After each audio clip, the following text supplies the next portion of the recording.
Hello hi नमस्ते आदाब सत श्री अकाल, क्या हाल चाल, कैसे हैं आप लोग। मैं कुलदीप भंडारी स्वागत करता हूं आपका वेदांतुस क्लास 9 चैनल पे। एंड आज का ये सेशन आप लोगों के लिए बहुत ज्यादा इंपॉर्टेंट है क्योंकि आज मैं आप लोगों को बताने वाला हूं 5 वो हैबिट्स जिससे आप एक टॉपर में कन्वर्ट हो सकते हो। यानी कि अगर आप एक एवरेज स्टूडेंट हो या फिर बिलो एवरेज स्टूडेंट हो, आपके मार्क्स इंप्रूव नहीं हो रहे, मार्क्स नहीं आ रहे, बहुत हार्ड वर्क कर लिया, बहुत मेहनत कर ली, लेकिन आप लोगों के मार्क्स इंप्रूव नहीं हो रहे, या फिर मेहनत भी नहीं कर रहे हैं और फिर तो मार्क्स तो डेफिनेटली नहीं आएंगे। But how you can be the topper of your class with these 5 habits. So उन 5 हैबिट्स के बारे में आज की इस वीडियो में बात करेंगे। सो फटाफट से करते हैं वीडियो को स्टार्ट। वीडियो ज्यादा लंबा नहीं होगा, 10 से 15 मिनट का ये वीडियो होगा। अगर आप लोग चाहो तो इस वीडियो को आप लोग 1.25x पे देख सकते हो, सो दैट आप लोगों का सही टाइम यूटिलाइज हो जाए, है ना। तो फिर मैं भी ज्यादा देर नहीं करूंगा, फटाफट से स्टार्ट करते हैं। लेकिन वीडियो स्टार्ट करने से पहले अगर अभी तक आप लोगों ने वीडियो को लाइक नहीं किया तो मेक श्योर कि आप लोग वीडियो को लाइक कर दे, दोस्तों के साथ शेयर कर दे एंड चैनल को सब्सक्राइब कर दे, जो भी बच्चा नया है इस चैनल पे। ठीक है जी, चलो। तो यार सबसे पहले बात करते हैं कि वो ऐसी कौन सी 5 हैबिट्स है जिनसे आप लोग अपने मार्क्स इंप्रूव कर सकते हो, है ना।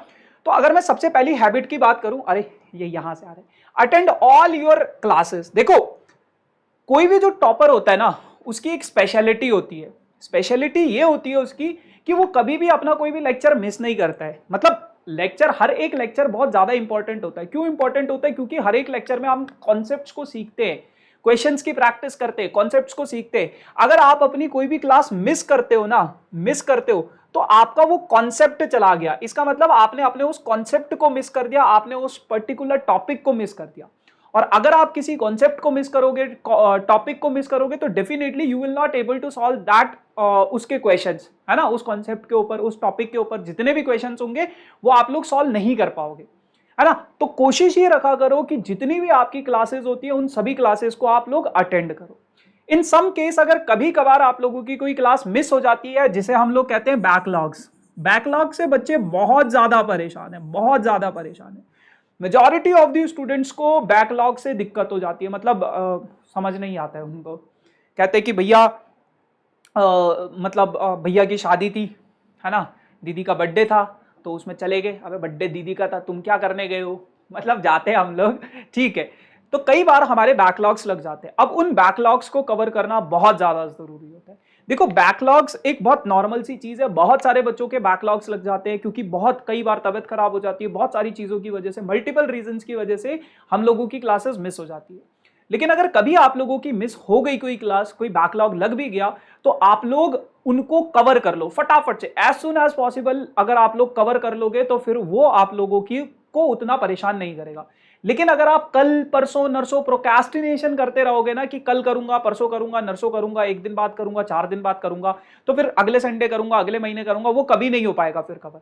कोशिश करो, जैसे ही आपका जो जो जिस भी काम के लिए आप गए हो, जो भी छुट्टी आपकी थी, उसको खत्म करने के बाद पैरेलली जो आपका अभी चल रहा है उसका, उसके साथ साथ आप लोग अपनी पुरानी क्लासेस को फटाफट से खत्म करो। क्योंकि यार मैक्सिमम, मेरा ऐसा मानना है, अगर आप एक स्टूडेंट लाइफ में हो तो मैक्सिमम आप लोग 1 हफ्ते का छुट्टी लोगे, 1 हफ्ते का गैप लोगे, 1 हफ्ता पढ़ाई नहीं कर पाओगे, 10 दिन पढ़ाई नहीं कर पाओगे। इससे ज्यादा आप लोग अपनी पढ़ाई से दूर नहीं रह पाओगे। अगर इंडियन पेरेंट्स तो ऐसे है ना कि अगर कहीं जाते भी हैं वेकेशन पे तो साथ में बच्चों की किताबें लेकर जाते हैं, है ना। तो पढ़ाई से आप ज्यादा दिन तक दूर नहीं रह पाओगे। और हफ्ते भर का, 10 दिन का जो भी बैकलॉग है उसको फटाफट से खत्म करो पैरेलली। जो भी आपकी चीजें चल रही है उसके साथ साथ उन बैकलॉग्स को खत्म करो, ठीक है। दूसरा आप लोगों के पास है प्रिपेयर योर ओन नोट्स। देखो, टीचर का काम होता है आप लोगों को पढ़ाना, लेकिन मेरा ऐसा मानना है कि जो आपके खुद के नोट्स होते हैं आप उनसे सबसे ज्यादा सीखते हो। तो कोशिश ये रखा करो, जैसे मैंने लेट से अगर कोई चैप्टर पढ़ाया आप लोगों को, मैंने आज आप लोगों को पढ़ा दिया, नंबर सिस्टम पढ़ा दिया, पॉलिनोमियल्स पढ़ा दिया, कोई भी चैप्टर पढ़ा दिया, तो आप, या फिर आप सोशल का कोई चैप्टर पढ़ रहे हो, इंग्लिश का कोई चैप्टर पढ़ रहे हो, बायोलॉजी का कोई चैप्टर पढ़ रहे हो, तो आप कोशिश ये करो कि आप उन चैप्टर्स के खुद के नोट्स बनाओ। आप खुद की लैंग्वेज में लिखो। खुद के नोट्स का मतलब होता है ऐसा नहीं कि जो टीचर करा रहा है आप उसको छाप रहे हो, है ना। ओन नोट्स का मतलब होता है आप अपनी खुद की लैंग्वेज में चीजों को समझो, चीजों को लिखो, चीजों को मतलब प्रिपेयर करो। क्योंकि देखो मान लो आपने कोई कॉन्सेप्ट सीखा, आपने कोई फिजिक्स का कॉन्सेप्ट सीखा, या फिर कोई अगर आपने इंग्लिश में कोई चैप्टर पढ़ा, अब आप लोग अपने हिसाब से अपनी लैंग्वेज से उस पूरे चैप्टर की समरी लिख दो, उस पूरे चैप्टर को रिकैप कर दो, है ना, और मतलब इस तरीके से आप लोग उसको प्रिपेयर कर दो। समझ रहे हो? तो खुद के नोट्स आप लोग बनाओ, खुद की लैंग्वेज में खुद के नोट्स बनाओ, ठीक है जी। नाउ थर्ड जो हैबिट होती है टॉपर्स की, वो ये होती है कि आप लोग डेली अपना स्टडी करो, डेली स्टडी करो। कोशिश ये रखा करो कि मैं रोज रोज जो भी आपका वीक सब्जेक्ट है एटलीस्ट उस सब्जेक्ट को आप रोज करो।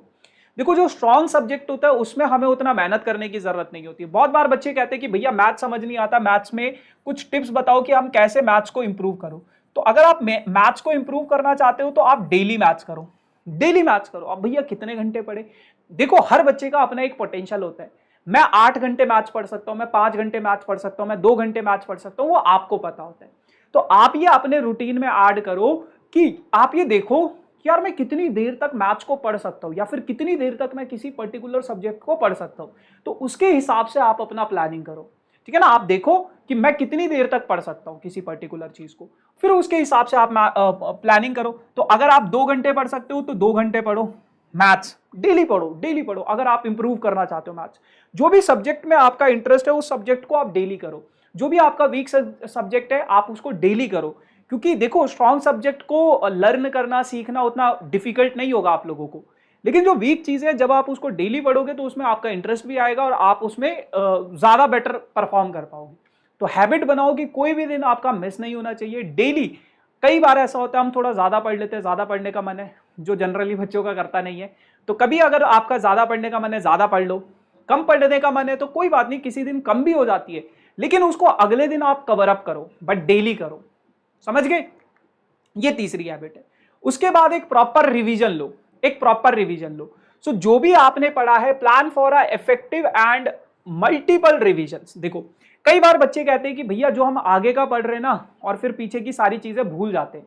मान लो मैंने चैप्टर नंबर 1 आज पढ़ा और 2 हफ्ते बाद अगर मैं चैप्टर नंबर 3 पढ़ रहा हूं तो फिर मैं भूल गया हूं।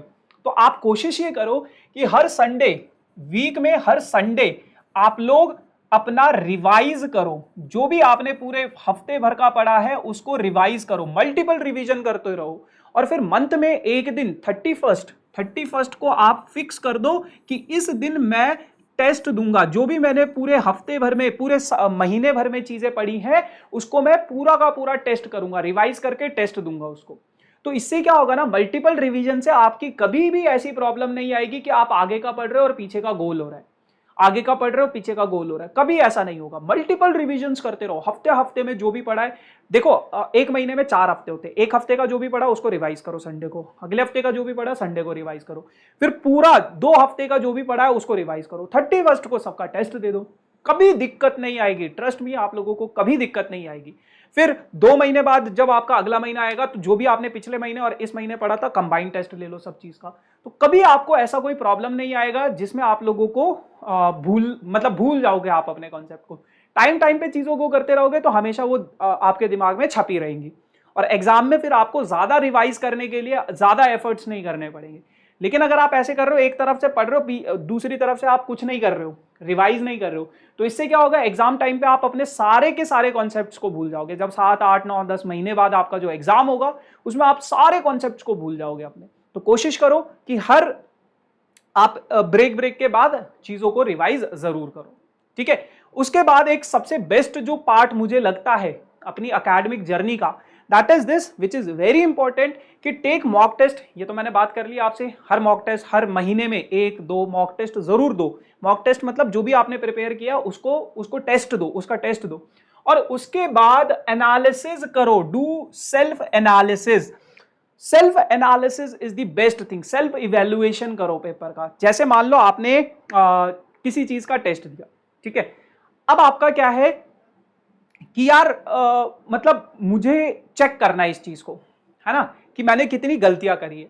अब उन गलतियों को सिर्फ देखो नहीं कि मैं, अच्छा मेरा ये गलत हो गया वो गलत हो गया। जो भी आपकी गलत चीजें हुई हैं, जो भी आपने गलतियां की हैं, उनको नोट डाउन करो, नोट करो उस चीज को, और उसको समझने की कोशिश करो कि यार मेरे से ये गलती हुई है, नेक्स्ट टाइम मैं इस गलती को ना करूं। 5 मिनट, ठीक है, नेक्स्ट टाइम मैं इस गलती को ना करूं। ठीक है, तो आप लोग ये कोशिश करो कि जो भी आपका मतलब मिस्टेक हुआ है आप उसको नोट डाउन करो, नोट करने के बाद आप उन चीजों को फिर दोबारा से गलत ना करो। ठीक है, तो ये सेल्फ एनालिसिस करना बहुत ज्यादा जरूरी है।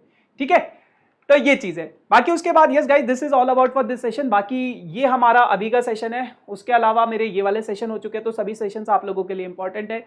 इवनिंग में आप लोगों के लिए एक ये सेशन भी है, तो ये सेशन भी जरूर देखना।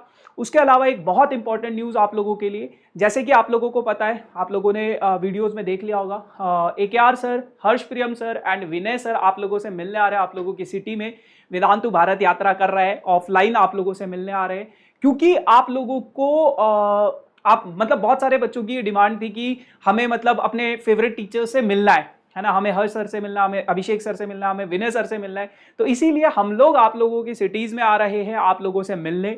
सो बी रेडी फॉर दैट, है ना। और मिलोगे कैसे, कहाँ मिलना है, क्या मिलना है, उसके बारे में भी बात करते हैं। सो सबसे पहले तो यार 28 अक्टूबर को बेंगलुरु में आप लोगों से मिलेंगे आपके फेवरेट टीचर्स। जितने भी बच्चे पुणे में रहते हैं उनसे हम 29 अक्टूबर को मिलेंगे, और दिल्ली वालों से हम लोग मिलेंगे 4 और 5 नवंबर को। सो बी रेडी, है ना, नोट कर लो ये सारी की सारी डेट्स। आप लोगों के गूगल मतलब डिस्क्रिप्शन में एक गूगल फॉर्म है, कमेंट सेक्शन में भी पिंड है एक गूगल फॉर्म, आप उस गूगल फॉर्म को फिल करो। उस गूगल फॉर्म को फिल करने के बाद आप लोगों के पास एक इनविटेशन कार्ड आएगा, जिस इनविटेशन कार्ड के थ्रू आपको बताया जाएगा कि कहाँ पे बेंगलुरु में कहाँ पे आपको आना है। वैसे बेंगलुरु में आप लोगों को ये जो हमारा ऑफिस है, वेदांतु का ऑफिस है, वहां पे आप लोगों को आना है। एंड बाकी आप कमेंट सेक्शन में जो डिस्क्रिप्शन बॉक्स है उसको उस गूगल फॉर्म को फिल करो, तो आपको आपकी लोकेशन के साथ साथ मतलब बता दिया जाएगा कि कहाँ पे आप लोगों को आना है ना। तो इनविटेशन कार्ड मिल जाएगा आपको, फिर उस इनविटेशन कार्ड के थ्रू आप लोग एंट्री कर सकते हो। So yes guys, this is all about for this session। बाकी मेक श्योर कि लाइक करते रहो, शेयर करते रहो, सब्सक्राइब करते रहो दिस चैनल को। बाकी thank you so much, bye bye.